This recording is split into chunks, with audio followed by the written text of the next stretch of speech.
সামনেই বাঙালির শ্রেষ্ঠ উৎসব দুর্গাপুজো। ইতিমধ্যেই বিভিন্ন কুমোর পাড়াগুলিতে মৃৎশিল্পীদের মূর্তির শেষ মুহূর্তের প্রস্তুতির ব্যস্ততা লক্ষ্য করা যায়। নদিয়ার ঘূর্ণি, শান্তিপুর, নবদ্বীপ ইত্যাদি বিভিন্ন জায়গায় একাধিক স্বনামধন্য মৃৎশিল্পী রয়েছে, যারা প্রতি বছর বিভিন্ন নামকরা বারোয়ারি কিংবা ক্লাবের দুর্গা প্রতিমা বানিয়ে থাকেন। তবে এমন অনেক প্রতিভাবান শিল্পীরা রয়েছেন যাদের বংশ পরম্পরায় মূর্তি তৈরি করা পেশা নয়। তবে সেই সমস্ত শিল্পীরাও নেহাত নিজেদের আগ্রহের বশে এই শিল্পের সঙ্গে যুক্ত হয়েছেন, আর তারাও নামকরা সমস্ত শিল্পীদের থেকে কোনো অংশে কম নয়। আর ঠিক তেমনই গতকালই গিয়েছিলেন কৃষ্ণনগরে, সেখানেও কালী প্রতিমার অর্ডার ছিল।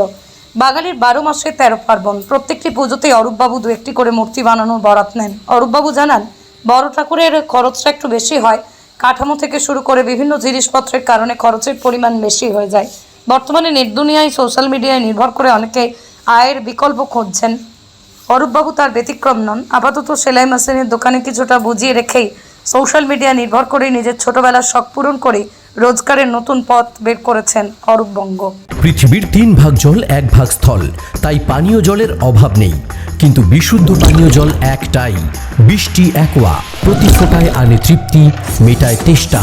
বৃষ্টি অ্যাকোয়া, বিশুদ্ধ পানীয় জল।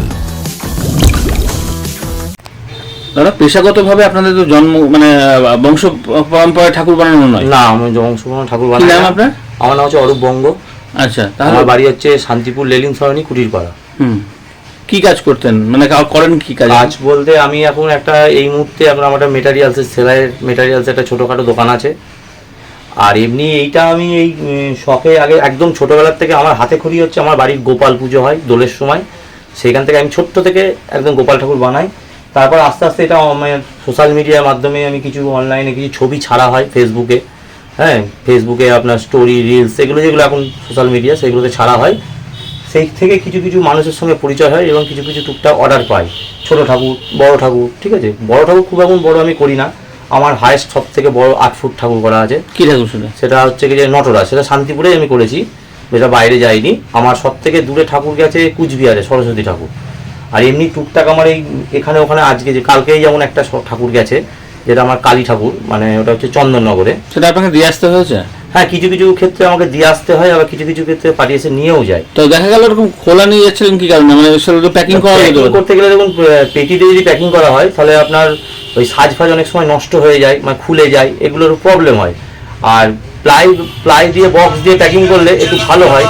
হ্যাঁ, দিয়ে বক্স দিয়ে প্যাকিং করলে জিনিসটা ভালো হয়, সুন্দর হয়।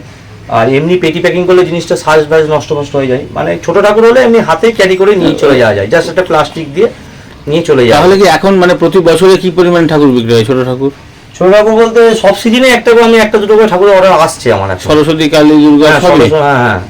এই যে দুর্গাটা একটা, এটা একটা অর্ডার হয়েছে। এই কালীটা যেমন আছে, কালীটা কৃষ্ণনগরে যাবে একজন, এটা যাবে হাওড়া। কালকে একটা গেছে ঠাকুর, এরকম পরপর ফারাক্কায় গেছে রাধাকৃষ্ণ জন্মাষ্টমীতে, এরকম পরপর ঠাকুর প্রত্যেকটা অকেশনে একটা করে আসে। তাহলে কি মনে করছেন, মানে এই সেলাই মেটেরিয়ালস এর দোকান করেছেন, সেই দোকানে তো আপনার এরকম আমার এখন ইন্টারেস্টটা একটু কমে গেছে, কারণ আমার এইটার প্রতি খুব একটু ইন্টারেস্টটা বেড়েছে, কারণ এই আমার এটা করতে খুব ভালো লাগে। আরেকটা জিনিস হচ্ছে, ধরুন এই বড় ঠাকুরের ক্ষেত্রে যেমন লোকে 1 লাখ বা 80,000 90,000 টাকা ব্যয় করতে পারে, ছোট ঠাকুর হলে অনেক সময় বলে এত দাম। না, বড় ঠাকুরের খরচাটা একটু বেশি হয়, কেননা কাঠামো খরচাটা থেকে শুরু করে একটু বেশি হয় অনেক খরচা। ছোট ঠাকুরের খরচাটা কম, কিন্তু মজুরিটা হয় বেশি এবং সূক্ষ্ম কাজ, এটা ধৈর্যর কাজ আছে ছোট। এই আমি ম্যাক্সিমাম ঠাকুর করি যেটা আমার কোনো ডাইস নয়, হাতে জমাই, মানে এমনি মাটি দিয়ে হাতে তৈরি করা, কোনো ডাইসে ফেলে ছাঁচে বা কোনো কিছু তৈরি না। সব ঠাকুরই ভালো, তবু ধরুন আপনার মেন্টালি স্যাটিসফ্যাকশন কি হয়, মানে কোন ঠাকুর করে মনে হয় যে এটা আমি মোটামুটি পারফেক্ট করেছি? এখন আমি মোটামুটি সবার থেকে একটা যেটা পাচ্ছি, সেটা হচ্ছে নাকি আমার কালী ঠাকুরটা একটু ভালো হচ্ছে। দুর্গাটাও আগের বছর থেকে এই বছরের দুর্গাটা একটু ভালো হয়েছে। কালীটা মানে আমার কালীটা যেহেতু বেশি ঠাকুর কালীটা করা হচ্ছে, ওই জন্য কালী ঠাকুরটা একটু ভালো। আপনি করতে আরম্ভ করলেন, তো হঠাৎ করে তো একদিনে ঠাকুর বানাতে পারেন না, তাহলে আপনি শিখলেন কিভাবে? আমি শিখেছি বলতে, আমি কারুর ঘরে কারখানায় গিয়ে কাজে শিখিনি হাতে করে।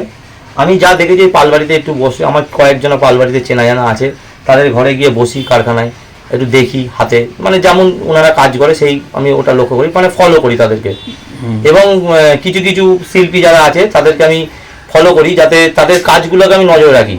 যে তারা কি ধরনের কাজ করছে সেই কাজটা নজর রাখি, তাদের কাজগুলো আমার ভালো লাগে। তাহলে কি ইচ্ছা রয়েছে আগামী দিনে ধরুন এই অনলাইন থেকে এবার অফলাইনে আপনার যে সেলাইয়ের দোকান সেখানেও কি এরকম রাখলে তো বিক্রিত হতে পারে?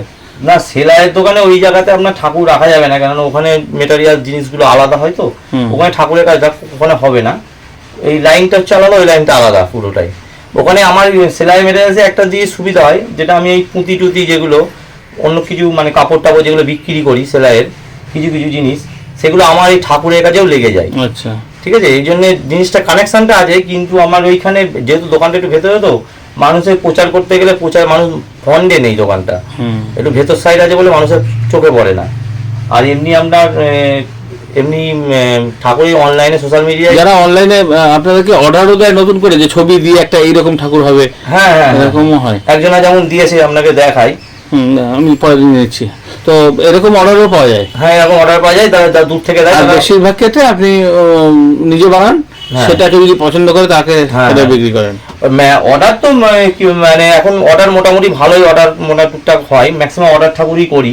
এই দুর্গা একটা আছে, দুর্গাটা ওনারা ছবি পাঠিয়েছেন একটা দুর্গা, ওনারা আগের বারেও নিয়েছিল দুর্গাটা একটু আগেবার চালি পেছনে চালি দেওয়া ছিল, এবার চালি ছাড়া ওনারা পছন্দ করছে, তো সেরকমভাবেই তৈরি করা হচ্ছে। আপনার নাম আর এই জায়গাটার নাম? আমার নাম হচ্ছে অরূপ বঙ্গ, আমার বাড়ি শান্তিপুর, লেলিন সরণি, কুটিরপাড়া। 15ই সেপ্টেম্বর আনুষ্ঠানিক উদ্বোধন। পোশাকে স্বাদ ও সাধ্যের হবে স্বপ্নপূরণ। সর্বভারতীয় শাড়ি ও রেডিমেড পোশাকে সবার মাঝে স্বাদ পূরণ। ইউনিট অফ আদি লোকনাথ টেক্সটাইল, কাঁঠালপুলি রোড, সিংহাট মোড়, চাকদহ। জেআরএস পাবলিক স্কুল প্রায় 35 বিঘা জমির ওপর গড়ে উঠেছে বিশাল ক্যাম্পাস।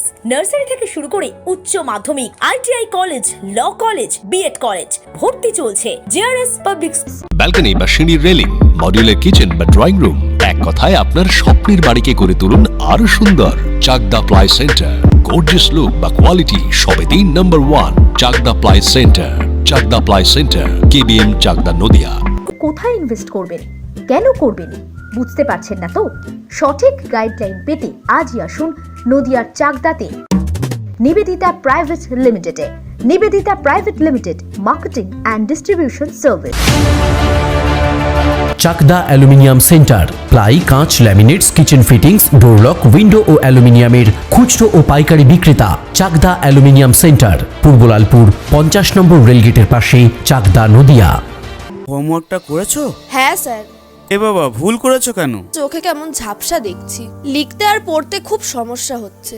চাকদার মডার্ন অপটিক্স থেকে ভালো চোখের ডাক্তার দেখিয়ে নাও। প্রতিদিন প্রকৃত চোখের ডাক্তার ও দৃষ্টি বিশেষজ্ঞ মডার্ন অপটিক্স, চাকদহে। স্যামসাং, জিও, রিয়েলমি, নদিয়ার একমাত্র অথরাইজড ডিস্ট্রিবিউটর ঘোষ কমিউনিকেশন, থানার মোড়, চাকদা।